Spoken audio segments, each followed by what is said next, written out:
Tapi memang kan pas saya samperin di Blue Corner kan sempat ngobrol juga saya sama dia. Terus? Saya sampai bilang, udah yuk kita main aja, saya nggak sakitin kamu. Tapi padahal saya mau hantam. Kelas 3 SMP, saya itu nggak lulus. Karena bukannya kepala orang lagi yang saya hantam, kena narkoba. Kolaps, jatuh, pingsan. Nah, pokoknya saya tuh kalau dikasih tanda tangan kontrak, mindset saya harus brutal ini, nggak bisa. Karena kita kelas berat kan, udah tanam.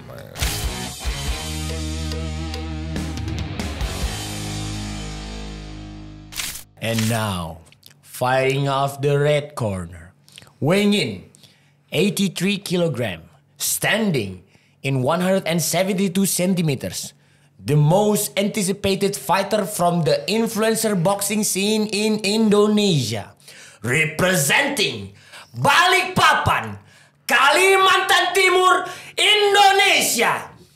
He is Adam Uncle Kong Mahmud. Let's go! Welcome to Impact Driven Legacy Podcast. Thank you so much. Kita hari ini kehadiran Uncle Kong. Dia hadir, musuhnya nggak hadir. Dia dengan kombat habis 3. Nggak apa-apa, nggak apa-apa bang. Saya naik aja. Saya harus menghargai sponsor saya. Yang penting saya dapat foto. Dia bilang gitu. Let's go man. Sedih ya itu ya, dark times ya. Sedih dong. Sampai balik ke hotel itu semua itu feel empty gitu. Kayak saya, tim itu ya empty, kayak nggak ada ngomong apa-apa. Terus saya langsung minta pisah gitu, kalian masuk kamar satu, saya sendiri, terus ya udah nangis gitu. Nangis? Karena yang bikin saya sedih itu waktu itu Umi saya pas mau datang, itu kan mau hadir tuh nonton saya lawan Sabda karena perebutan sabu. Ya dia datang tiba-tiba itu collapse. Akhirnya masukin UGD di rumah sakit PIK. Begitu di CT scan ada ini stroke ringan lah. Nah itu yang bikin kayak saya sebentar kamu ya, tunggu tanggalnya, saya keluarin semua gitu loh buat umi saya. Dan ternyata akhirnya ya qadarullah seperti ini jadinya kan. Gitu. Tapi kamu waktu itu tenang banget sih. Jadi for your information guys, ini latar belakang sedikit. Jadi H- hour ya ini, H-45 menit pas lagi kakak Ungke selesai lawan Gulba. Ya. Itu saya tiba-tiba ditarik masuk ke fitting room. Sabda udah pakai masker band gitu. Yes. Bener. Dia nggak mau ngomong, yang ngomong manajernya, which is a good friend of mine. Dia tuh punya manajemen namanya lah. Di sini nggak ada hubungannya sama sekali lah. This is personal between us and Sabda. Waktu itu dia masih belain Sabda karena dia rasa Sabda H-2 jam tuh sakit, minta suntik vitamin dan lain-lain. Tapi di H-1-nya sebenarnya pas lagi dicek dokter tuh dia ready to fight, which is ya that's why we go all out lah. Di masa waktu itu Beyond 3 baru mulai pas lagi fightnya Surya lawan Herianto Dale. Itu udah mati wifi, terus pas masuk ke pay per view tiba-tiba Sabda begitu. Itu gila banget sih. Itu rasanya tuh Beyond 3 kayak apa ya? What's going on gitu. Itu tuh parah banget karena proses menuju ke situ untuk bikin fight Randy KJ itu sesusah itu gitu. Akhirnya pas lagi di situ ngobrol-ngobrol, akhirnya saya bagi tim kan. Waktu masih pacar ya, Naput panggil kamu turun, terus kamu ngobrol kan sama dia. Itu saya kondisinya udah pakai headphone, udah dengerin surah Al-Baqarah tuh biar tenang. Terus posisinya udah di kasa kan, udah mikir simulasi fightnya gimana. Tiba-tiba ya Mbak Natasha datang kan. Dia bilang, Kong coba turun dulu. Saya bilang kenapa ke Blue Corner, ini Sabda bla bla bla bla. Akhirnya kita turun. Itu menyebalkan banget sih. Sampai saya harus bagi tugas. Akhirnya kamu sama Naput, saya ke dalam, saya cari gimana caranya ngulur waktu. Ya. Dan berharap Sabda tetap naik. Betul. Akhirnya saya ke depan waktu itu Denny Sumargo, Pras Teguh, dan Yonglex. Yonglex ya. Ya, thank you lah kepada 3 orang tersebut. Betul. Tapi memang waktu itu akhirnya berujung ke sebenarnya tim dari Sabda tuh mau settlement. Oke. Ya kan, saya bilang damage ke saya itu sebenarnya banyak, tapi saya coba bayar. Tapi satu hal yang saya nggak bisa bayar adalah damage ke Ardam. Ya. Karena kan it is personal. You have a personal problem with me and then you have a personal problem with Ardam also gitu kan. Betul. Tapi ya gitu, akhirnya ternyata dia bilang mau menyelesaikan masalah itu, gak taunya dia malah kabur. Betul. Dia kabur Plus married. plus plus nikah di Jordan. Gitu sih. Ada sih beberapa teman-teman juga yang send foto sama, kan masuk berita-berita gitu kan. Kalau dia married bla bla bla gitu. Ya gitulah. Tough call tapi kita belajar juga dari situ. Iya.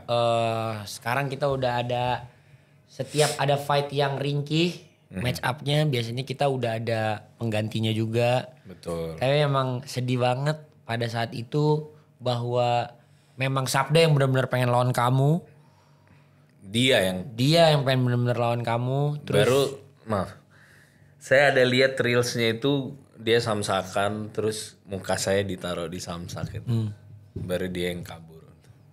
Mantap. Tapi memang kan pas saya samperin di Blue Corner kan sempat ngobrol juga saya sama dia. Terus Sedikit-sedikit gitu dia bilang sorry bro. Enggak, saya sampai bilang udah yuk kita main aja, saya nggak sakitin kamu. Tapi padahal saya mau hantam. Ya terus ya udah. Terus udah kamu harus ikhlas. Kalau memang kondisimu seperti nggak bisa fight, kamu harus mikirin Celos dan tim Beyond udah bungkus semua ini harus ini. Saya juga bawa keluarga dan lain-lain. Setidaknya make it happen aja, sudah mau kamu cedera atau apa, ya setidaknya kamu harus tanggung jawab gitu. Nah, yang kacaunya itu dia nggak mau ngelakuin itu. Nah itu yang bikin saya marah gitu loh. Dia nggak mau terima saya pegang belt ini. oh dia nggak bilangnya gitu? Iya, dia ngomongnya nggak bisa bro. Nah pecahnya lagi, dia bawa agama. Dia bilang sorry bro, it's haram katanya. Makanya kan saya jengkel sekali. Dia bilang haram, maksudnya haram dalam arti rekayasa gitu. Saya bilang ya udah nggak usah direkayasa, naik aja sudah di ring sampai saya gitu kan. Terus dia bilang nggak bisa bro, I can bro gitu. Saya jelasin kalau kamu bawa kayak gitu haram, di Islam pun menyakiti orang itu haram. Saya bilang tinju pun nggak dianjurkan juga dia misalnya karena saling menyakiti gitu loh. Kalau kamu sudah tanda tangan ya sudah lanjut aja, ngapain kamu bilang haram dan lain-lain kan. Sedih ya? Ya sangat sih. Tapi alhamdulillah saya memang yakin ini memang salah satu ujian become champion. Tapi dari situ akhirnya dari ICB-nya sendiri sebenarnya nawarin kamu fight juga di Abu Dhabi. H plus 2 weeks kan? H plus 2 weeks. Setelah itu ya? Iya, tapi Ardamnya waktu itu mungkin belum settle ya mental ya. Iya betul. Belum settle mental. Plus sebenarnya ada lagi guys yang menarik. Iya sih. Aduh, tapi akhirnya nggak jadi juga. Ya, jadi waktu itu adalah sebenarnya tawaran fight. Beyond itu co-promoting untuk Uncle Kong tuh lawan Salpapi langsung sebenarnya. Benar. Dan saya udah dikabarin juga kan. Iya. Dan saya udah persiapan juga. Iya, tapi ya begitu namanya belum rezeki. Betul. Ya pokoknya gitulah. Memang berurusan dengan foreigner tuh. Betul. One thing to dia another tuh memang something yang cukup sulit ya karena ada sebuah perbedaan culture di mana mereka ngelihat orang Asia tuh rada Ya. lebih Kurang trust gitu ya. rada lebih rendah lah. Tapi akhirnya promosinya juga nggak jadi semua. Iya, saya lihat Di ada fumble beberapa outing. fighter di atas ring itu press con kan dia. Kayak ngobrol kalau dia itu nyesal dan lain-lain. Berarti kan ada hikmahnya kan. Ada hikmahnya. Untung kita nggak jadi berangkat. Benar. Hampir kita berangkat. Minus juga kalau berangkat. Iya bener. Aduh. Arda Mahmud. Siap. Jadi sebenarnya kenapa namanya Uncle Kong? Jadi saya waktu muda itu 16 apa 15 gitu udah jadi om. Udah jadi uncle. Karena kamu berapa bersaudara? 3. Semua laki-laki. Cuman saya sendiri yang Kamu bontot. bontot means? Anak terakhir. Ya tunggal, bungsu. Bungsu. Ya, betul. Cuman saya beda ayah. Oke. Jadi yang saat saudara pertama dan kedua ini dia ayahnya satu, sayanya ayahnya beda. Berarti kamu ngikut mama. Apanya tuh? Mindsetnya? Oh bukan. Oh sekarang ini? Iya Umi. Semua sama Umi. Gak ada yang sama ayah. Oke. Semua sama Oke. Umi. Terus. Ya gitu. Terus yang saudara pertama merit lah waktu SMP. Agak cepet juga kan. Oh kamu SMA kelas 1 udah jadi om. Saya nggak SMA, nggak sampai SMA. Saya pendidikan itu terakhir SMP aja. Cima! Cima 2! Abangnya Cima! Oh Cima juga? Cima SMA kelas 1. Ya jadi Terus aku bisa ceritain sih kenapa pendidikanku nggak bagus gitu ya. Jadi yang pertama waktu SD, jadi aku dari TK sampai SD itu lancar tuh. TK 0 kecil, 0 besar, SD 1, 2. Nah, 2-nya ini agak terhambat. kelas 2 SD Kelas 2 SD terhambat. Kenapa? Kelas 2 SD lo? Saya pecahin kepala anak orang. Ya, gara-gara saya dituduh ngambil uang di kelas. Padahal yang nuduh saya itu Yang dia ngambil. Ya, gitu. Jadi adalah namanya siapa lupa gitu, Johnson atau apa gitu. Johnson. Iya. Chinese dong. Enggak. Dia enggak tahu lah. Pokoknya non muslim lah. Oh non muslim. Ya, ini bukan karena apa ya. Maksudnya ya memang terus saya marah kan, nggak sengaja saya ya jadi kakinya itu saya ya kayak mau take down gitulah. Terus lehernya saya giniin. Nah, kebetulan itu posisinya di pot yang ini pohon nih. Terus sininya itu batu bata gitu loh. Kena lah kepalanya. Kena ke Bocor. batu bata. Iya, sedikit bocor lah. Sedikit bocor apa Sedikit pecah? bocor. Pecah sih sedikit. Ya akhirnya Iya ya. Iya itu masih berak di celana. Gue juga. Berak di celana pagi, istirahat ke 1 nggak keluar, istirahat kedua nggak keluar. Iya. Pas pulang baru begini. ya akhirnya ya sampai kepala sekolah dan lain-lain ya Dikeluarin. udah, keluar. Ke? Sebenarnya nggak dikeluarin. Tapi- Kita bisa tanggung jawab. Terus umi saya itu marahnya malah fokus saya dituduhnya gitu loh. Oh iyalah pasti. Dia nggak Anak- terima kan umi saya. Terus umi saya kan orangnya gangster juga. Oh gangster. Gangster juga dia. Terus? Sembarangan lah ngomongnya pokoknya dia. Oh, Sumbu pendek juga dia. Oh, ngomongnya Iya. sembarangan. Datang langsung, oh ya. Itu di ruangan kepala sekolah. Dihambur semua piala-piala piagam sekolah itu. Sama dia di balik meja ya saya. Iya serius. Ya kalau orang Balikpapan tau lah umi saya gimana. Ya terus ya udah langsung pindahlah ke pesantren. Oh. Malah tambah jadi di sini. Di situ lebih Saya jungle pindah. lagi. Ya lebih wild lagi lah. Karena kan agak sedikit dipaksa yang ketidakmauan kan. Seperti Ya namanya masih bocah ya disuruh sholat 5 waktu kan gelisah gitu kan. Gelisah kayak ngapain gitu. maunya cari kepala lagi. Jadi ya jadi Mana yang mau pecah nih? jadi di pesantren itu ya udah dailynya belajar, main kelereng, udah gitu-gitu aja terus. Sampai tiba-tiba harus masuk SMP. SMP-nya juga saya nembak, Pak. Jadi nggak lulus SMP juga? Nggak ada. Jadi last SMP SD. saya terakhir langsung masuk kelas 3 tanpa 1-2, keren kan? Money talks. Betul. Money talks. Jadi nenek saya itu pengen saya itu berpendidikan gitu loh. Nenek saya pengen saya berpendidikan. Cuman satu sisi kakek saya ini kan mindsetnya orang kampung ya. Maksudnya ya mungkin mantan preman juga terus kaya, jadi kayak ngapain nggak mau sekolah kayak gitu, udah terusin aja ini usaha. Jadi bertolak belakang sama pemikiran nenek saya gitu. Kamu pusing dong digituin? Ya nggak juga sih. Nggak juga. Nah, terus enakan sekolah apa enakan nggak sekolah? Ya kalau sekarang pasti saya maunya sekolah, karena kan Kalau dulu nggak. Ciba. Terus akhirnya ya udah.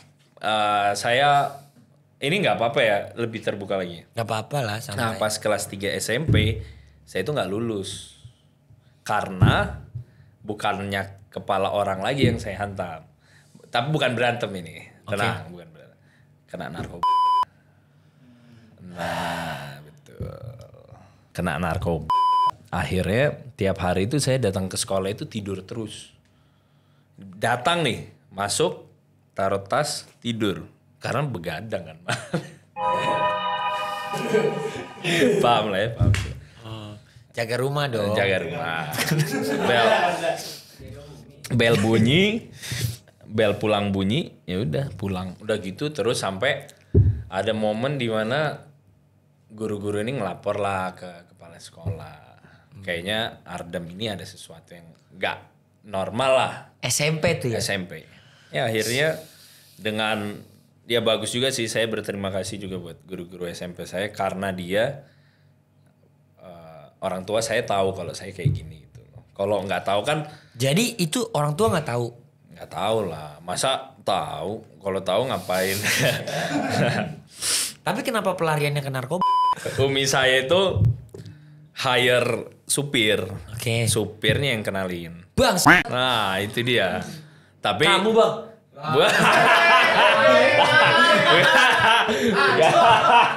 Ya jadi tapi supir yang sekarang ini udah almarhum Pak, udah wafatnya karena gitu juga. Rasion. Ya ampun. Baru jauhin narkoba guys ya. betul, Jauhin narkoba. jangan. Tapi abis itu saya masih narkoba sendiri. Akhirnya saya collab sendiri. Iya. Akhirnya saya sempat kolaps saking kebanyakan. Kolaps, jatuh, pingsan, kena mungkin otak kecil atau apa, mata putih kejang-kejang. Disitulah hijrah. Deh.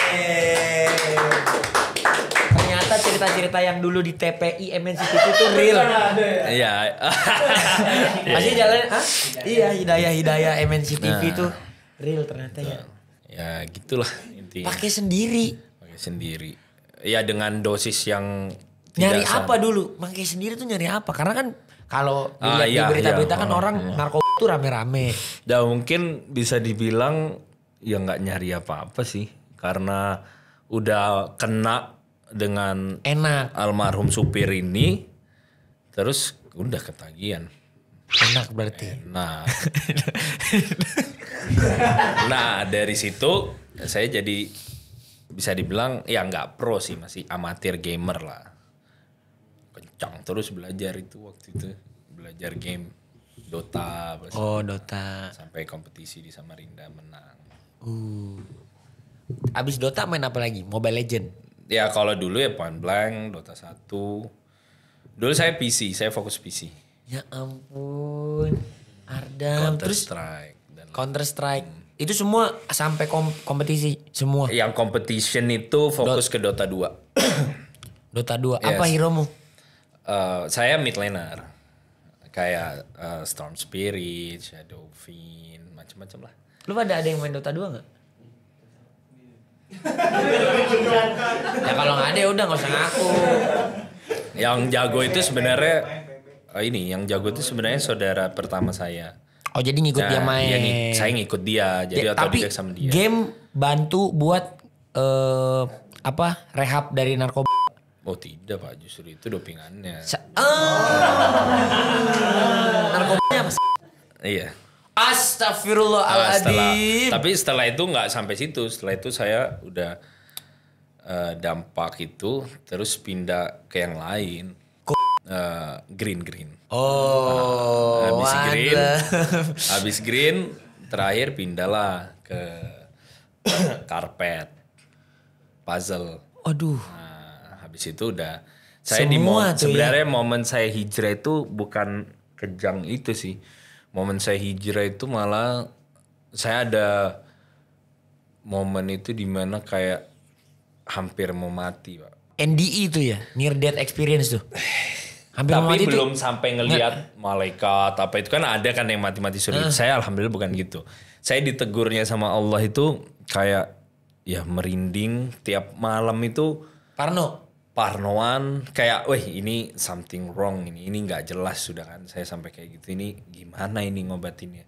Saya sampai ke rumah sakit ya cuman dikasih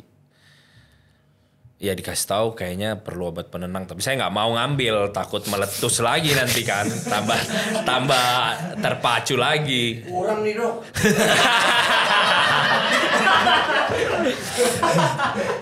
Aduh. Ya akhirnya, ya pas itu langsung tiba-tiba nggak tahu ya, kaki itu pengen aja jalan ke masjid. Pas jalan itu ikut jamaah terus nggak tahu tiba-tiba pengen buka Al-Quran aja. Itu memang berarti udah by design tuh. Nah pecahnya Pak itu pas saya buka itu kebetulan kan bukanya ngaco gitu kan. Kebuka surah Al-Qiyamah. Oh, surat kiamat. Wahyu tuh berarti kalau di Alkitab. Kebetulan pas saya langsung baca itu kan nggak baca dari satu, saya langsung translate-nya aja, pengen baca-baca aja. Oh. Kebetulan tulisannya itu apakah mengira tulang belulangmu tidak akan dikembalikan kembali gitu. Terus langsung kayak kesentuh aja. Kayak kalau kita itu bakal dikembalikan lagi gitu loh. Damn. Ardem. Gila. Terus berarti itu tato kapan tato?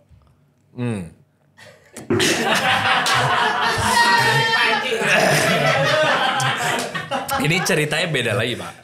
Tapi udah hijrah. Sudah hijrah. Oh namanya hijrah kan gak full langsung lah ya. Iya. Jadi setelah itu kan saya hijrah kan. Sudah hijrah, hafalan. Bahkan saya dari surah Al-Qiyamah itu dari 1 sampai akhir saking panjangnya saya hafal, saking terobsesi dengan itu kan.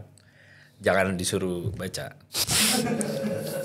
Terus udah hijrah nih, jalan hijrah. Saking hijrah ya, saya nggak mau kena maksiat lagi kan. Saya mau ta'aruf. Umur berapa ini? Wah, 16 apa 17. Umur 16 itu udah Parno udah pernah kekencengan. Iya.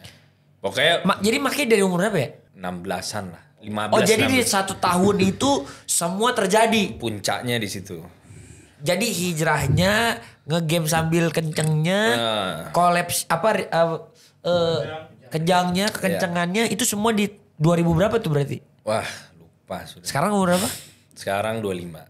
9 tahun yang lalu. 9 tahun. Semua itu terjadi.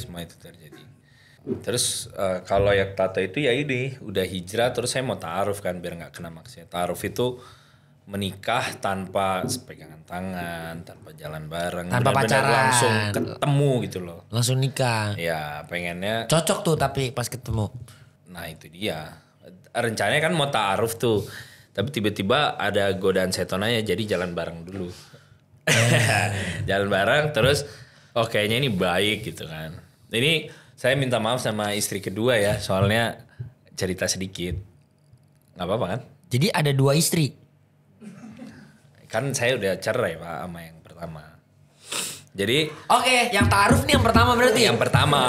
Tapi Tapi akhirnya saya salah memilih aja.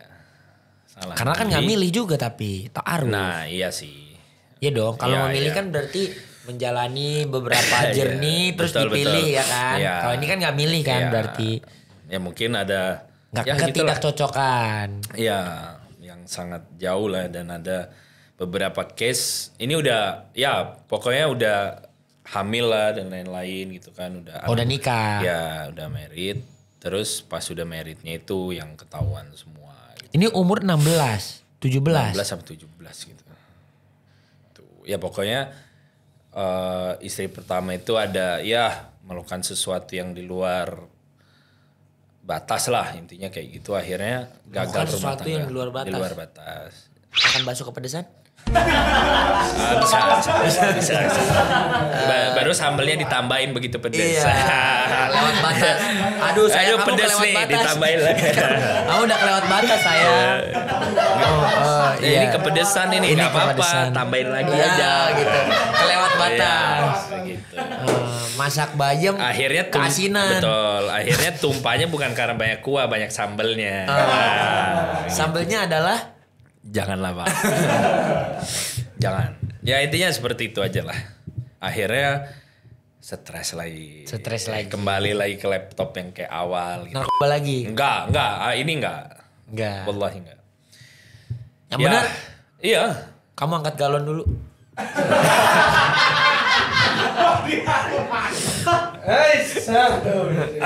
Ya akhirnya gitu sih. Nah dan setelah sudah ini ya depresi lagi. Maksudnya wah saya udah hijrah, udah memilih ternyata salah gitu kan. Pusing lah lagi. Akhirnya kebetulan pas di saat itu saya dikasih usaha yang luar biasa income-nya sama kakek saya. Ya saya ceritain dulu lah intinya kakek saya ini salah satu pengusaha bisa dibilang pengusaha di Sulteng lah Kota Palu.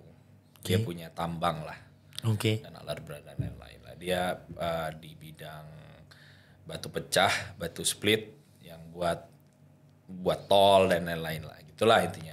Saya dikasih Pak 2 tongkang. Oke. Pantes dulu pertama kali gue ngeliat Ardam Instagramnya, kita DM-an karena satu konten lah. Oke. Kayak 2020 lah. Itu ada satu video brother ini, my antum, antum ana nih, Heeh. naik jet ski keliling-keliling tongkangnya dia. Oh iya ada. Bener kan itu Iya, kan? iya, betul. Oh jadi dikasih bisnis tongkang batu Ya jadi split. satu tongkang itu tergantung 230 feet, 270 feet atau jumbo atau apa. Intinya dalam satu tongkang itu nominalnya bisa 1,4 M apa 1,6 M lah. Lupa udah saya. Dikasih lah saya Pak dengan posisi yang lost doll ini kan. Lagi posisi depresi kan. Ya pasti kemana-mana udah uangnya ini kan. Akhirnya tapi ini saya belum cerai nih. Pas pertama kali. Tapi saya udah depresi. Mau cerai mikir lagi karena dia lagi ngandung kan anak pertama saya. Jadi saya pusing ini. Kalau dia melakukan hal lain, hal yang kelewat batasnya itu pas lagi Hamil. what the gila hidup ini. Makanya itu. Nah akhirnya udahlah lahirlah anak. Terus mungkin kakek saya ngelihat ini Ardem udah punya anak gitu. Harus kasihlah usaha pancing-pancing dulu coba kan. Nah tapi dia nggak tahu background saya kenapa ini kan rumah. Datanglah satu tongkang Pak. Datang dibawa ke Samarinda nih daerah Mangkupalas itu. Kebetulan kita ada pelabuhan jeti juga dipaparin lah situ. Ada Ya udah. pelabuhan, ada kapal tongkang. Ya ada tambang alat berat dan lain. Udah dipapar gitu. Terus dijualin tuh Pak per kubik 350.000. Per kubik itu cuma 1 bucket eksa. Nah itu pokoknya penghasilan ini bukan sombong ya, maksudnya cerita aja penghasilan saya itu sehari itu paling kecil ya 16 juta Dolar. ribu. 16 juta rupiah. Oke. Paling per kecil hari. itu udah sepi banget. Sepi betul itu 16 juta. Tapi jarang sepi. Jarang. Karena kan koral kan Pak dibutuhin bangunan dan lain-lain. Pokoknya standar itu pemasukan itu 28 juta lah sehari. 28 sampai 30 lah. Standard. udah hilang Pak uangnya. Jadi sampai Dipakai buat? nah ini jadi uang itu bisa Masa hilang. hilang pas ditaruh balik. Kan kayak gitu. Iya. Dipakai dong. Jadi uangnya itu larinya ke traktir orang-orang. Nah di sini saya mulai lepas lagi. Mengenal banyak orang baru di kota Samarinda. Yang dimana Yang kalau dimana- laporan Polda Kaltim itu bisa dibilang prostitusi dan hal-hal buruk itu terbesar lah di situ. Kena lah saya dengan orang-orang channel-channel mereka. Akhirnya setiap malam Nge-wine. 9 juta. Besoknya lagi nightclub. Nah cuman kalau nightclub saya nggak minum. Saya cuma neraktirin mereka. Tapi nge-wine. Itu kalau orang yang saking stresnya itu pengen ngelihat orang senang aja. Jadi saya Itu tuh orang stres yang kaya tapi.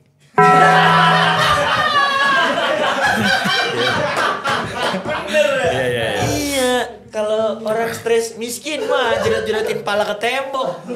Aduh. Lanjut. Ya, jadi setiap malam itu minimum spam itu 12, 20.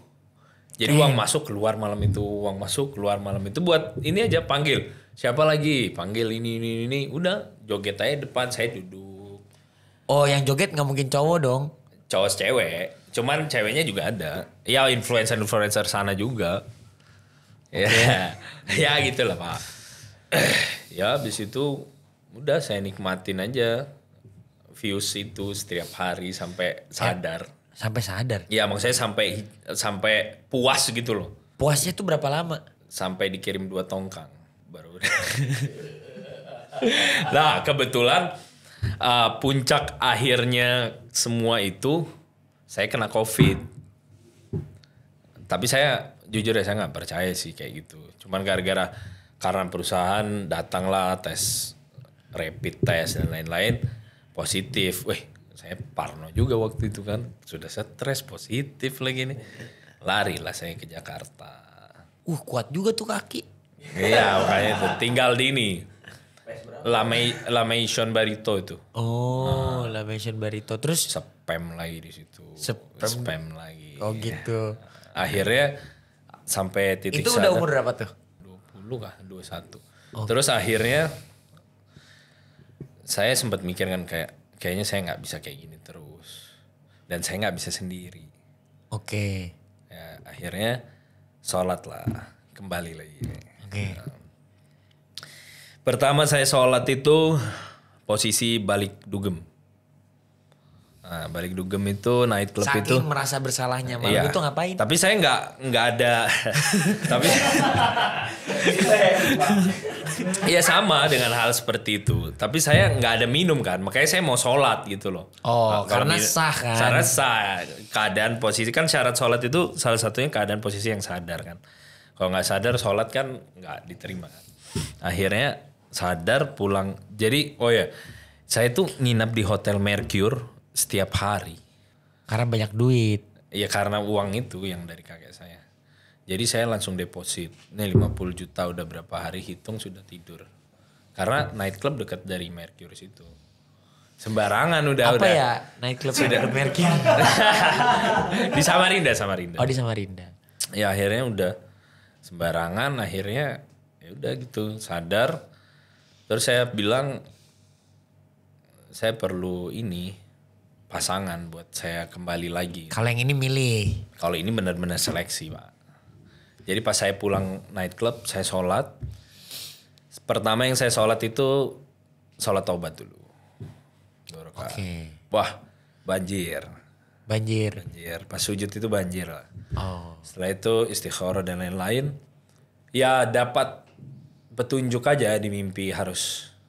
Cari orang yang seperti apa? Betul. Kayak ada.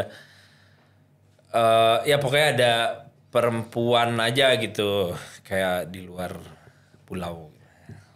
Akhirnya anehnya ini ketemunya juga lewat TikTok Pak. Bu dokter ini istri kedua ini. Tapi lewat TikToknya itu yang nggak sengaja gitu loh. Serius.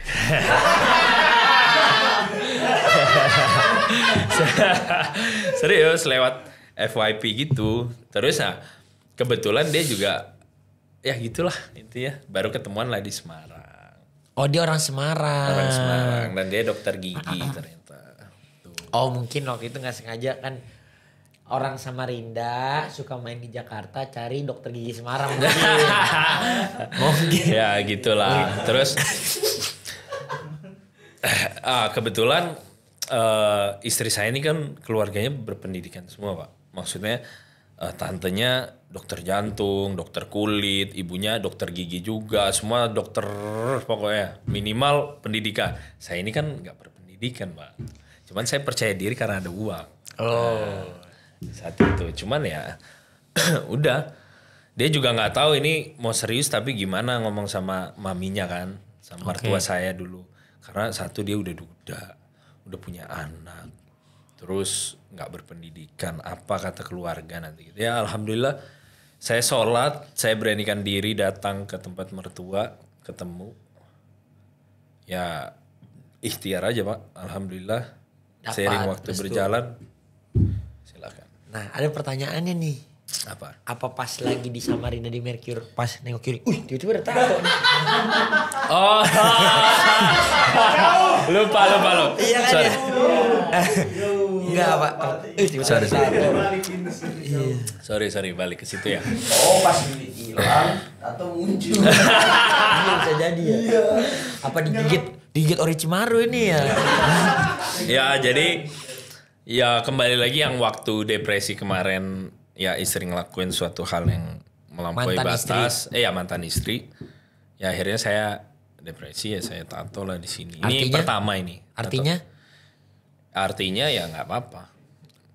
Maksudnya udah saking lepasnya udahlah ngapain ya yang belum saya lakukan gitu. Karena narkoba kan sudah kan tato akhirnya. Ya tato ini pertama ini. Kenapa tribal gitu? Karena suka The Rock. Enggak sih suka ini aja Polynesian. Orang Polynesian. Saya juga suka nonton rugby, ada Sonny William itu atlet muslim yang bertato juga. Gitulah ini. Terus pas di Bali baru buat yang ini. Ini sama Lanjutin. ini. Sebenarnya ini gabung Pak. Ini sama ini gabung. Cuman pas saya ditato di sini, di sini mau lanjutin ini azan maghrib di Bali. Bentar azan. Tiba-tiba pas tato terakhir kan udah mau gabung kan istirahat kan sakit kan daerah sini. Begitu mau ini nggak tahu aja pas tiba-tiba dengar azan kebetulan nggak jauh dari masjid kan. Ya sudah Allahu Akbar wih kesentuh lagi bahaya takut mati ini kan pas lagi nato kan bahaya kan. Udah nanggung lah jadilah seperti ini. Tapi oke kok. Ya begitulah. Oh, masih mau dilanjutin? Enggak dong. Enggak dong. Rencana mau saya hapus sih pelan-pelan. Rencana. Mau dihapus? Tapi satu sisi juga di agama itu kalau memang udah terlanjur ya lanjut aja. Yang penting sudah taubat. Yang penting ada rencananya buat dihapus. Enggak juga sih, enggak dihapus juga enggak apa-apa karena yang saya tahu sih menyakitkan juga kan. Buat Tapi ya, sebagian ulama ada yang bilang kalau bisa bekas-bekas maksiat dihilangkan.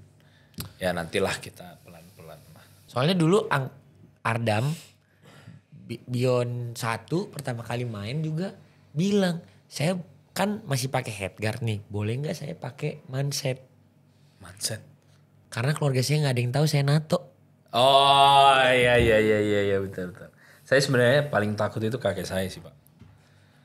Wah itu pernah nonton Godfather nggak? Pernah? Itu dia itu. Oh itu dia Al Pacino, kakek kamu? Itu Kakek kamu Al Pacino? bisa dibilang Oh gitu. main event sudah dia itu. Ngeri dia. Orang tahu semua karena dia tuh proses suksesnya itu apa ya? Keras. Dia pernah terdampar 7 hari 7 malam di laut. Sampai makan kayu. Iya, percikan kayu. Jadi gini loh ceritanya. Ini ceritanya juga. Ya boleh. Oke. Jadi nama kakek saya itu Mahmud Sabang namanya. Mahmud Sabang. Nah beliau ini dulu ya nakal lah, pokoknya nakal, super nakal lah di Sulawesi. Bugis kan. Terus akhirnya satu momen dia itu mau berangkat ke kapal yang menuju kemana gitu. Akhirnya kapalnya tenggelam. Sampai ya kan kakek saya cerita kan sampai itu dia bilang. Yang selamat dia doang? Enggak ada. Nah ini ceritanya unik nih. Oke. Jadi pas udah masuk perairan, udah kayak terombang ambing, kapten itu udah ngomong. Ini kakek saya cerita dia bilang selamatkan diri kalian masing-masing. Ya dulu kakek saya kan orang Bugis itu kan bersarung kan Pak. Terus di dalam sarungnya itu dilipat ada badik itu pasti sudah itu. Itu pegangan. Jadi begitu dia mau ngambil pelampung lagi chaos gitu, diambil orang. Begitu yang keduanya dibuka baru mau ditusuk gini, akhirnya dia yang dapat pelampung. Akhirnya udah langsung loncat posisi ini, pantat di tengah gitu loh. Jadi ini pelampung bulat, pantatnya di sini. Nah, pas loncat dia nggak sadar, nggak sadar, udah hilang gitu. Akhirnya dia kebangun Di pantai. di tengah laut. Di tengah laut Di tapi tengah laut. Nah pas dia tengah laut dia lihat. kalau pantatnya di tengah berarti dia dalam laut. Enggak gini. Oh. Ini kan gini. pelampung. Pelampung donat. Pelampung donat. belum. Ya kayak mau nyantai gini loh. Terakhir itu sebelum dia nggak sadar, dia tuh ngomong itu ngelihat ombak besar gitu aja. Habis itu baca apa gitu, nggak sadar habis itu. Setelah loncat itu.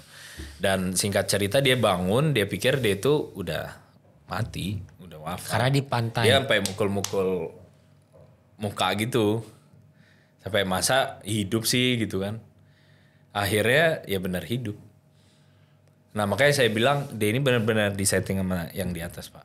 The Terus Legend of Mahmud Sabang. yes, terus kerennya lagi nih ceritanya. Ini nggak saya buat-buat ya. Tiba-tiba ada orang yang hidup juga. Total itu 5 apa 6 orang dan satunya Chinese. Sisanya itu orang hitam-hitam lah, Ambon gitu. Ini fun fact, ini cerita nyata ya, fake ini. Terus mereka saling menolong lah gitu kan. Sampai akhirnya percikan perahu yang kesedot itu nimbul beberapa hari kemudian. Nimbullah susu, nimbullah pisang. Serius, wallahi ini cerita yang dia ceritakan ke saya. Kayu-kayunya yang tadi kesedot itu baru munculan besok apa 2 hari kemudian. Oh yang kelipat sama ombak. Muncul ke dia posisi mereka saling pegang. Tapi di tengah laut. Di tengah laut Pak. Perahu kayu. Enggak, perahu besar. Besar sekali, besar. Kapal besar gitu. Gitu. Terus makanlah mereka akhirnya singkat cerita mereka ngelihat kayak ada pensil gitu kan. Makin lama perahu besar. Nah ini perahunya orang luar. Mereka dilemparin, ya katanya aku dilempar tangga monyet. Tangga monyet maksudnya tangga tali. Tangga yang, iya tali. Nah, sampai sana dia dikasih roti. Ya pokoknya senang lah. Gitu. Akhirnya, nah jadi posisinya itu kan udah ada berita nggak balik-balik kan. Jadi nenek sama keluarga saya di Sulawesi itu udah potong ayam Pak. Dia pikir kayu saya udah nggak ada. Akhirnya balik. Oh my God. Nah pas As balik you can see, ini I am not dead. ya ini kalian dengar nih menarik nih. Jadi pas sudah di darat kakek saya itu tiba-tiba datangin temennya yang punya kapal itu. Yang kelipet. Ya itu kan punya temennya. Dia orang kaya, dia bilang kapalmu tenggelam katanya. Dia bilang mana bisa itu kapalku bagus kok bla bla. Loh saya kan ada di situ katanya. Akhirnya dicek oh benar. Nah yang menariknya yang punya kapal ini punya entah kakek paling tertuanya di kamar gitu pakai sarung yang udah tua gitu. Kakek saya dipanggil.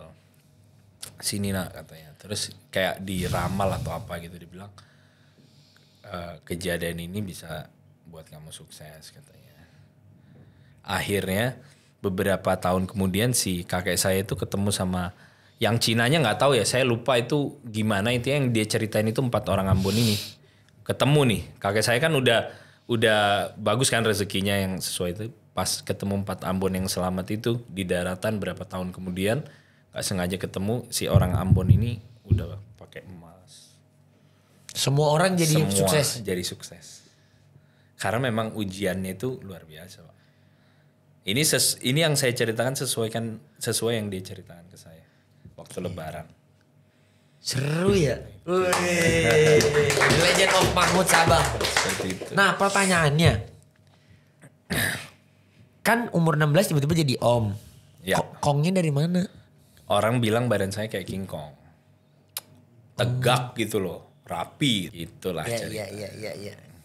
Balik lagi ke scene boxing. Gila, ternyata keren banget lu. The Legend of Arda Mahmud dan Mahmud Sabang. Pertanyaan. Ya. Sebenarnya apa sih yang kamu lihat dari nih Uncle Kong itu dari Beyond 1 guys. Beyond 1 mestinya Beyond 3. Iya. Terus Beyond 4 komentator. Beyond 4 komentator. Madness sebelum 5. Madness. Abis itu sekarang Beyond 6 main lagi. Gimana kamu lihat scene combat sportnya sekarang? Ini keren sih. Mantap. Ini bukannya saya ini ya, terutama Beyond Combat. Kamsia. Ya, mantap lah pokoknya udah teratur. Apalagi saya sebagai fighter yang ngikutin dari Beyond pertama itu jauh banget perubahannya. Dulu komentator itu sama MC tabrakan. Nah, itu paling menurut saya maaf Beyond paling kacau itu yang Beyond 1. Iya. Ya tapi kan namanya Backstage-nya kacau. Bayangin ya red corner kita saya red corner ya Beyond 1 ya. Aduh lupa juga sih. Itu red corner diletakin ini nggak apa-apa cerita ya? Gak apa-apa lah. Di basement kita itu kita patchwork sampai kayak mau mati sesak ya. Bayangin orang sekaya Uncle Kong. Kita taruh di basement. Tidak. Aduh, apa nggak double triple tuh rasanya bangsa. Gua orang bukan sih. Terus gila ya dari Beyond 1. Aku juga gak nyangka sih itu aja acara yang fighter ditaruh di basement aja. Iya. Itu rugi 800 juta loh. Rugi 800 juta. Iya. Itu berarti kayak 10 harinya Arda Mahmud di Mercure Samarinda tuh. Itu rugi 800 juta. Itu rugi 800 juta. Tapi untungnya Banyak juga ya 800 juta. duit situ. Ya. Maksudnya rugi segitu banyak. Iya banyak. Terus untungnya?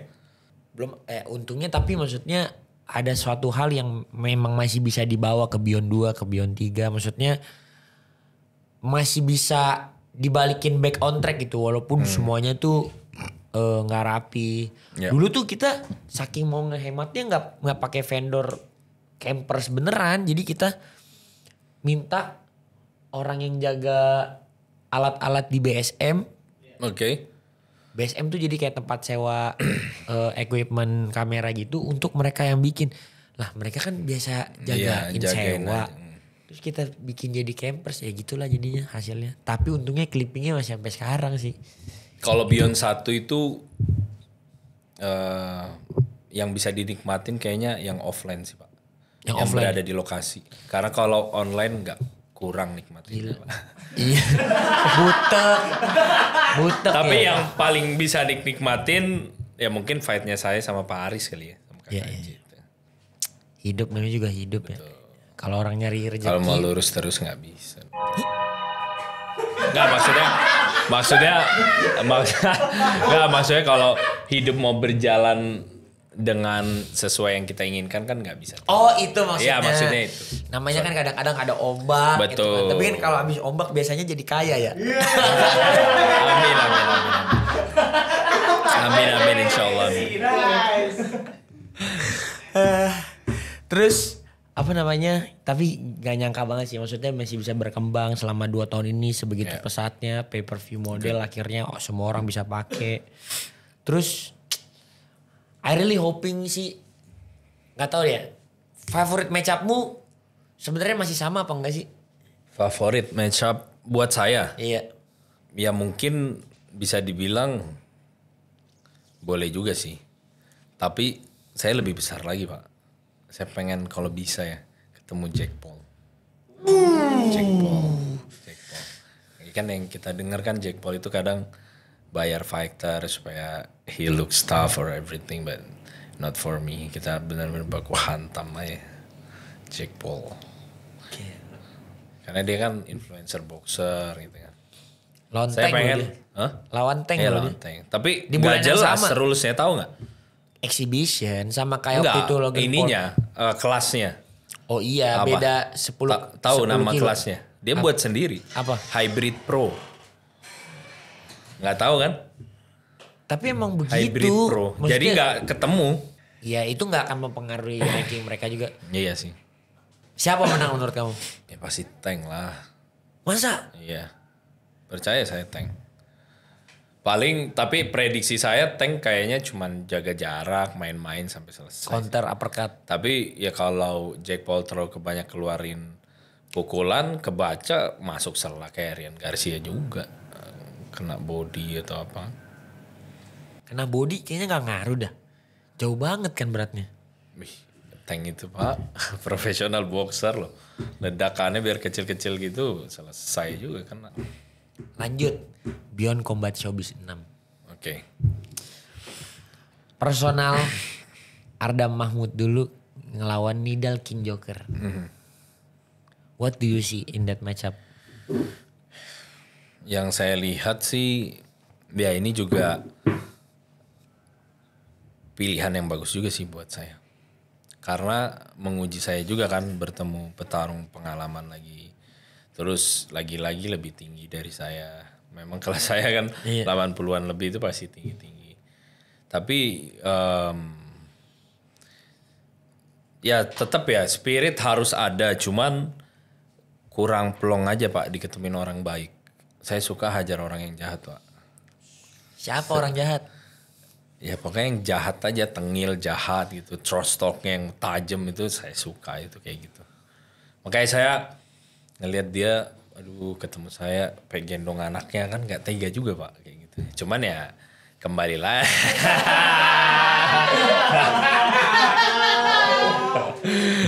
Tapi kembali lagi bisnis Pak, kita harus selesaikan kan. Apa yang pokoknya kalau saya bilang targetnya ini insya Allah akan terjadi lah. TKO. Minimal. Round berapa dari 5 round itu? 2-3 lah. Pokoknya saya tidak biarkan, ini takut kabur saya. Tapi insya Allah gak sampai round akhir lah. Akan berakhir ya seperti yang biasanya Uncle Kong lakukan di ring. Kalau gak berdarah tumbang. Pasti Pak. Saya yakin dengan versi saya yang baru ini. Kemarin kan saya hanya mengandalkan power dan defensive footwork nggak ada, IQ-nya kurang. Mungkin karena kebetulan IQ saya nggak kelihatan karena ngelawan pengalaman yang jam terbangnya ini kan. Tapi kali ini saya udah kemana-mana, saya udah evaluasi banyak. Keren lah pokoknya nanti. Asik. Keren. Saya jamin keren nanti. Oke. Lanjut lagi, kemarin habis presscon. Puas gak? Presscon? Puas aja sih. Fine aja. Puas lah. Karena sebenarnya puasnya bukan di presscon Pak. Saya puas aja bisa tanda tangan kontrak Beyond lagi. Itu saya puasnya. Pertanyaan. Dari ngelihat presscon kemarin. Kurang lebih half of the fighter udah di reveal. Terus mereka udah saling perkenalan pertama lah, face off. Prediksi skor Indonesia versus Malaysia. Prediction score. Pasti kalau menurut saya dengan ada beberapa petarung yang bengis juga yang saya lihat.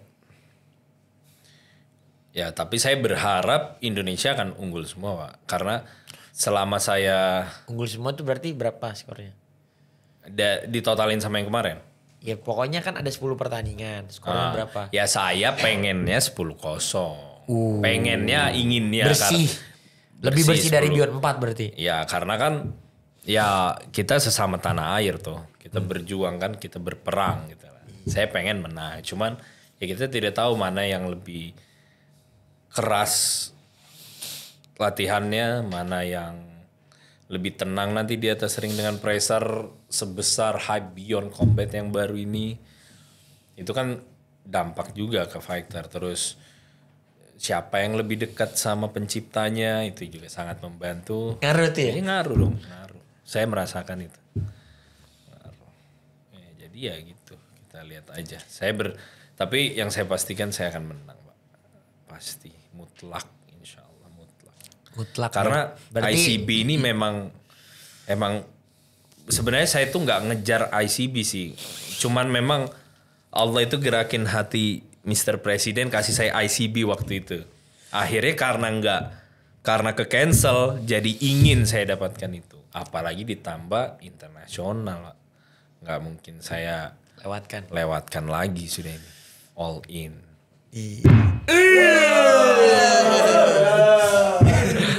Aduh. Oke, kita main prediksi-prediksian ya. Oke. Ini prediksi ya, despite of kamu mau si 10-0, tapi kayak pakai fight IQ kamu pikir nih kira-kira siapa yang menang berapa persen. Saya mungkin nggak bisa bilang siapa yang menang Pak, nggak enak juga sama saudara-saudara Indonesia nanti kan. Tapi ya kita prediksi. Oke. Body Sambas JGMT. Sambas. Berapa persen? Sambas 85%. Damn. Karena saya beberapa hari dekat sama Bro Sambas, saya juga lihat fight-nya, dia itu Cerdik. tenang dan cerdik. Apriliando Haris Haikal. Apriliando ini pernah SEA Games Perak di Filipina. Apriliando. Yang KO-in mini Mike Tyson itu. Oh, yang hitam keker kecil itu? Iya. Oh iya. Lawan Haris Haikal. Kemarin itu. Haris Haikal. Itu umur 19 tahun. Keras juga. Knockout puncher juga. Kena boxing. Oh, no. Oke, ini apa? Kick striking. Itu saya nggak bisa prediksi sih Pak, karena saya belum kenal Raul Maliki. Maliki. Berapa persen? Ini berdasarkan analisa dan sejujur-jujurnya ya, 75%. Karena Raul Gonzalez pun juga bukan influencer yang baru mulai kan. Dia juga ini. Cuman Maliki kemungkinan unggul. Ongen versus Lito Badenas. Lawannya saya nggak tahu Pak gimana. Filipina sih. Oke. Sama-sama berpengalaman. Iya. Tapi saya tetap Bang Ongen, Indonesia. Tetap mau Bung Ongen jadi juara dunia lah. Iya, mau. Felmi versus Tenkai Tsunami rematch. Kemarin Kak Felmi kalah decision. This time Kak Felmi finish by TKO lah. Kayaknya udah all in ini Kak Felmi. Dan pasti banjir lagi ring itu Pak. Kalau Kak Felmi. Fun fact, Tenkai Tsunami itu 4 kali juara dunia. Ya. Seumur karir dia 60 match. Dia jatuh pertama kali sama Felmi Sumahe. Yang kemarin Kena overhand kiri. 60 match. 60 match. Pertama kali jatuh. Sama Felmi Sumahe. Wih. Tapi dari match pertama kan mereka itu udah saling kenal Pak. Ini cara mainnya gimana. Iya, benar. Berarti mereka udah buat setup baru nih. Entah si Tsunami habis jab step back lagi. Hilangin overhandnya Kak Felmi. Makanya itu kan 50-50 tapi tetap Indonesia. Ramadhani Londo Boy Prata. Ramadhani Londo. Gimana menurut kamu pertanyaan Beliau mereka? itu Ramadhani Londo ini yang kemarin minta belajar bahasa Inggris kan. Iya. Beliau ini menurut saya pintar ya, Pak. Dia pintar dan tenang juga. Saya lihat terutama yang saya akuin dengan Ramadhani Londo adalah footworknya. Canggih footworknya. Step in step outnya tenang boom. Kemarin dia lawan juara PON dibikin sebersih itu loh. Itulah makanya saya bilang kan. Antum juga bilang seperti matanya di mana-mana kan. Iya, Di ujung ring. Betul. Ramadhani Londo. Tapi Boy Prata kemarin Power Cube 55 kg pukulannya sekenceng Fahri Alamsyah. 55 kg. Ya mungkin hati-hati juga. Hati-hati juga. Harus hati-hati juga. Hati-hati Tapi kan pertarungan tidak semua tentang power kan. Saya power sama footwork. Saya unggulan footwork. Pilih footwork yang menang. Contoh kayak Muhammad Ali itu powernya nggak terlalu ini tapi footworknya main. Ya. Hari Sofyan Jordan Boy ini panas juga nih. Sepertinya Hari Sofyan.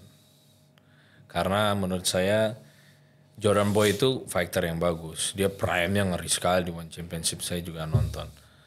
Kamu yang selalu bilang, gila ini Bung Serial harus hati-hati nih. Bung Serial. Iya, makanya saya juga, tiba-tiba di knockoutin sama Sheryl Effendi. Iya, Serapi itu lagi. Serapi itu lagi dengan hook kan. Saya juga lihat dari fundamentalnya Jordan Boy yang kemarin main sama Sheryl Effendi nggak sebagus dan sekokoh waktu dia di One Championship si Jordan Boy ini. Mungkin ya karena udah lama vakum juga kan. Sedangkan Bang Haris ini, latihan terus. Dia ini lagi wusu kan dia. Iya. Di Kudus. Bang Haris. Tapi kemarin aku melihat di ZXZ Jordan Boy beda sih. Tajam lagi dia. Beda. Udah beda. Beda dari sebelumnya. Beda dari sebelumnya. Nah, Fabian Aboy lawan Izzat Zaki. Aboy dong. Aboy. Fighter muda. Ya tajam juga dia. Saya tetap optimis Aboy menang. Oke. Aboy. Sheryl Effendi lawan Amarul. Sheryl Effendi Lawan Amarul. Amarul. Bang Sheryl Effendi. Tapi ada kemungkinan berakhir decision. Karena Amarul itu akan, Amarul tinggi sekali loh. Saya kemarin ke toilet pipis tiba-tiba dia datang. Buset tinggi banget orang ini.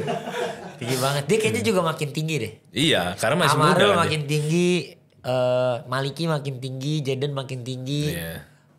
Putra juga makin tinggi. Iya, Putra Beyond 4 setinggi saya loh. Sekarang udah enggak. Naik 5 cm 1 tahun. Gila ya. Makan apa ya?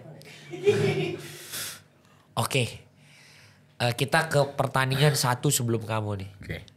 Fahri versus Kabilan. Wah. Hard bro. Kalau Bung Fahri itu saya akuin beliau itu keras sekali. Bisa dibilang keras sekali ya. Bisa dibilang 11-12 kayak Bang Sheryl Effendi lah. Kerasnya. Tapi si Bang Fahri ini dia itu tahu nggak sih formnya orang yang Thailand banget yang kental itu. Yang old school gitu. Bang Fahri itu kayak gitu. Nah makanya kalau Bang Fahri kayaknya harus ganti planning yang dari old school kayak gitu harus diganti juga, harus di mix dari distance-nya, ada boxing sedikit mungkin. Karena dia ngelawan ini bukan fighter yang tahu, maksudnya fighter muda gitu loh, yang tajemin boxingnya juga. Si Kabilan ini kan anak One Championship. Kemarin saya lihat aja beliau lawan Brian Lawitan itu, batu sekali Kabilan. Gila ya. Tenang, dipukul nggak goyang. Shot selectionnya sih spesial. Mantap Kabilan. Kabilan itu bisa dibilang juga anak superstar juga Pak. Dia, Pak. Apalagi dia latihan juga sama siapa? Jojo dan lain-lain kan. Satu camp. Tapi tidak ada kemungkinan Kabilan itu bisa knockout loh Pak. Kalau Fahri masuk yang benar-benar pas itu bisa jatuh juga Kabilan Pak. Sebaliknya 50-50. Tapi karena Indonesia Bang Fahri lah. Kita coba lagi Bang Fahri. Karena orang yang habis kalah itu comebacknya ngeri Pak. Gitu ya? Iya. Kayak saya. Batman versus Joker. Iya. Betul. Gimana Batman versus Joker ini? Prediksi. Ya berakhir brutal lah. 100%. 1000%. 1000%. Pokoknya saya tuh kalau dikasih tanda tangan kontrak, mindset saya harus brutal ini. Nggak bisa. Karena kita kelas berat kan. Udah main tanam. Dia greget-greget sendiri ya. Karena saya itu kalem, cuman beda juga kan. Kita nahan juga manusia ya. Gitulah. Terakhir, our main event. Tim Captain Indonesia lawan tim Captain Malaysia. Ini dia ini. Yang kemarin press-connya jadi gonjang gunjing. Ronald Siaan versus Putra, The Prince Abdullah. Dengan analisa saya, tulusnya Putra Abdullah ini saya lihat fresh sekali kemarin di press-con. Fresh, terus dia latihannya udah bagus juga, powernya bagus. Tapi Bang Ronald Siaan ini anak MMA yang cerdik juga. Kayak misalkan kalau kita bilang Putra Abdullah ini bakal keras sih. Knee, elbow-nya main semua dan lain-lain. Iya betul keras. Tapi si Bang Ronald ini pintar juga. Bayangin kalau misalnya dia ketemu keras. Kemarin Bang Fahri keras. Bisa diunggulin sama dia. Bang Ronald itu cerdik dia. Dia very very unorthodox sih. Bukan southpaw tapi dia very very unorthodox. Jadi sebenarnya dia stance-nya itu semua nulis pakai kanan. Oke. Jadi dia kadal. Kalau orang Medan bilangnya itu kadal. Kadal. Kanan dikidalin. Oh, oke. Jadi dia karena di kungfu, jadi stance dia stance kungfu. Oh, dia kungfu ya? Kungfu, makanya namanya naga sakti. Oh, oke. Kungfu dia. Kungfu. Base yang cukup unik kan. Iya. Jadi dia kungfu terus cari fight style kickboxing, jadi kayak gitu. Tapi beliau itu SEA Games kan? Bukan. Nggak pon aja sih kemarin, tapi banyakan di MMA-nya dia. Iya, makanya MMA-nya kan. Ya bisa dibilang Bang Ronald ini memasuki rananya Putra Abdullah. Tapi kalau MMA ya nggak usah ditanya lah Pak. Pasti Ronald. Tapi saya tetap Bang Ronald kan. Bang Ronald ini dia tahu cara ngadapin orang yang berpower gitu. Contohnya Fahri kemarin. Ya, tapi kembali lagi Pak. Si Putra ini juga IQ-nya main juga gitu loh. Ya kita lihat aja lah sudah. Kalau khusus main event saya 50-50. Nikmati dan enjoy aja. Selesai kamu main. Selesai main saya nonton aja. Nikmatin aja. Gimana menurut kamu press con-nya kemarin? Jujur. Gimana ya? Ya press Nanti con-nya. kamu kasih tahu, aku kasih tahu menurutku juga. Oke. Menurut saya kejutan entrance-nya Bang Ronald itu bagus. Dia pakai baju SMA. bawa buku kacamata itu bagus. Sesuai dengan apa yang mau dia sampaikan, udah benar, udah sesuai ekspektasi semua. Tapi menurut saya ya ada plus minusnya juga sih Pak. Cuman kurangnya dia menjawab dengan kata-kata yang diulang-ulang terus aja. Jadi fire-nya nggak ada gitu loh Pak. Jadi kayak misalkan nih Putra Abdullah udah bilangin dia kamu itu. Seharusnya on fire kan. Saya malah berharap, malah prediksi saya kayaknya di akhir ini topinya Ronald dilempar ke Putra, ternyata enggak. Maksudnya biar panas dulu gitu loh. Ya gitu sih. Terus saya juga kan lihat beberapa komentar-komentar netizen karena boring, cringe dan lain-lain. Ya ada sih, cuman kan beda lagi, dia juga ada tujuannya. Tapi dengan tujuannya dia cringe seperti itu, Putra Abdullah kepancing juga. Menurutmu Putra kemarin kepancing? Kepancing. Nah saya lihat itu bisa jadi itu salah satu taktiknya Sebenarnya Ronald taktik. juga di atas ring nanti juga itu, mancing-mancing Putra. Tapi menurutku ya, aku juga kan jadi penglihat doang aja di sebelah di samping. Iya. Kalau memang Ronald Siaan do it by design, oke. jenius banget. Iya, oke, good. Jadi walaupun orang ngerasanya dia wasted panggung segede presscon 1 kemarin, 116.000 loh concurrent viewers. Itu sama sama Beyond 5. Oke. Presscon Beyond 5. Tapi memang mungkin karena dari Beyond 1 sampai Beyond 5 orang pikir, orang udah tahu gambaran presscon Beyond itu seperti apa gitu kan. Iya. Karena kan kadang platformnya seperti itu, jadi orang-orang yang masuk ke situ trying to fit in. Oke. Mencoba. Ronald memang enggak trying to fit in sama sekali. Iya.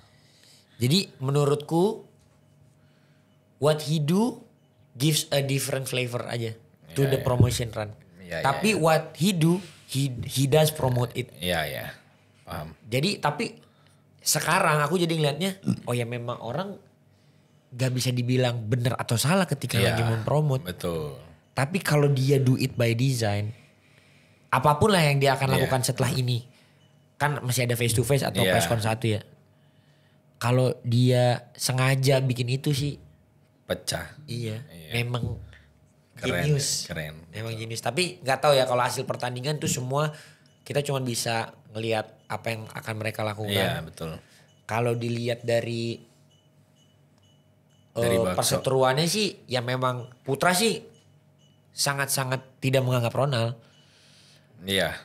Kelihatan banget. Betul. Makanya kan si Putra juga pas ditanya itu dia bilang ya kayak wasting time-nya dia karena dia udah serius pakai jas. Itu juga agak dongkol juga sih. Terus si An cuma bilang relax gitu-gitu ya, dia dongkol juga kan. Dia pengen panas juga kan. Tapi ya menarik lah. Kita lihat lah. Tapi kita menurutku malah ada penyukanya sendiri gitu. Kayak orang nonton film yang offbeat. Ya. Midsommar, Betul. Purge Anarchy. Benar, Jadi memang ada aja orang yang demen model yang begitu. Kalau aku pribadi sebagai yang mengorkestrakan platformnya gitu ya. Ya menarik lah, different flavor aja. Saya malah New touch, penasaran new touch. preskon kedua ini. Si Ronald Siahaan Putra gimana? Bakal ngapain ya? Iya. Saya juga Penasaran saya. penasaran sih. Ya, kita lihat aja lah. I hope they do deliver. 50-50 jadi Iya, dari kamu. Saya juga berharap seperti itu. Saya berharap kalau bisa ada yang kayak biar panas kan. Tapi kayak saya yakin Bang Ronald beda sih sama preskon kedua nanti. Jadi menurutmu juga dia sengaja kemarin? Bisa jadi. Bisa dibilang seperti itu. Dia Jadi planning dia kan. Uno reverse. Maksudnya. Iya betul. Reverse. Gitulah. Oke. Coba sekarang Uncle Kong nih hamin 1 bulan persis. Menuju fightnya 22 November live on pay-per-view di video tenis indoor Senayan. Let's go. 4.900 orang akan nonton langsung. Coba dong kasih pesan ke semua orang yang mau nonton, mau beli tiket dan juga dukung Uncle Kong dari Beyond 1. Ya, saya cuman mau berikan pesan kepada teman-teman, keluarga saya, terus ya pokoknya orang yang udah support saya lah dari Beyond pertama sampai Beyond 6 ini. Saya minta dukungannya karena ini kita juga wakili negara. Kita nggak main-main di sini. Saya juga latihan itu gila-gilaan. Kadang ya mikir juga kayak ngapain saya lakuin ini. Saya bisa paham nggak? Ya saya maksudnya orang tua saya ada uang gitu. Kenapa saya harus jadi petarung dan lain-lain. Tapi memang ya udah mungkin itu jalannya, saya suka itu. Saya minta doanya teman-teman. Kita akan kibarkan lagi bendera merah putih untuk sekali lagi kita akan bawa keunggulan untuk negara Indonesia. Let's go. Itu dia guys, Uncle Kong. Dia akan bertarung di co-main event. 1 pertandingan persis sebelum Ronald Siahaan versus Putra Abdullah. Jadi buat kalian semua jangan lupa dukung Beyond Combat Showbiz 6. Live on pay-per-view di video, nonton langsung. Beli tiketnya di Kiostix tanggal 25 Oktober. Akan ada pre-sale satunya berkelanjutan. 23 Oktober kita akan rilis pay-per-view. Gak tahu ya ini di-upload kapan. 31 ya? 31 Oktober kita akan rilis pay-per-view. Jadi buat kalian semua don't forget to like, comment, dan subscribe. Jangan lupa support Uncle Kong. Dia Amin, janji sama saya, katanya dia mau lebih banyak kontennya. Dia kemarin kontennya di close friend dia malu-malu. Oke guys, saya mulai ini bakal banyakin konten biar nyala. Pokoknya saya janji kepada warga Indonesia, saya memperlihatkan kalian semua bahwa saya pantas menjadi salah satu atlet yang mewakili negara. Insyaallah. Terakhir, setiap orang yang ada di podcast ini akan tanyakan hal seperti ini. Pesan untuk seorang Arda Mahmud Untuk 5 tahun ke depan. berarti berikan pesan ke saya ya. Iya. Kayak ngomong ke diri sendiri. Wah, kamu keren aja. Kamu berhasil, kamu menjadi seorang champion dan kamu bisa membantu semua keluargamu. Let's go. Itu dia Uncle Kong Arda Mahmud. Kita akan melihat pertandingannya 22 November nanti live on pay-per-view di video. Live dari tenis indoor Senayan. Beli tiketnya langsung di Kiostix. Semua detail ada di bawah. Jangan lupa follow semua akun TikTok, YouTube, Instagram. Dia malah banyakan di YouTube sekarang ya? Iya, lagi pengen. Kan disuruh konten terus kan. Kita mulai menyala lagi kita. Jadi buat kalian semua, don't forget to like, comment, subscribe. See you guys at the next Thank you video. so much guys. Welcome to Promotion Week. Bye. Bentar. bentar. Jangan di skip dulu. Jangan lupa itu ditonton video-video yang ada di situ ya. Tolong diklik karena pastinya nggak kalah bagus. Sama satu. Jangan lupa. Apa Los? Subscribe. Terima kasih.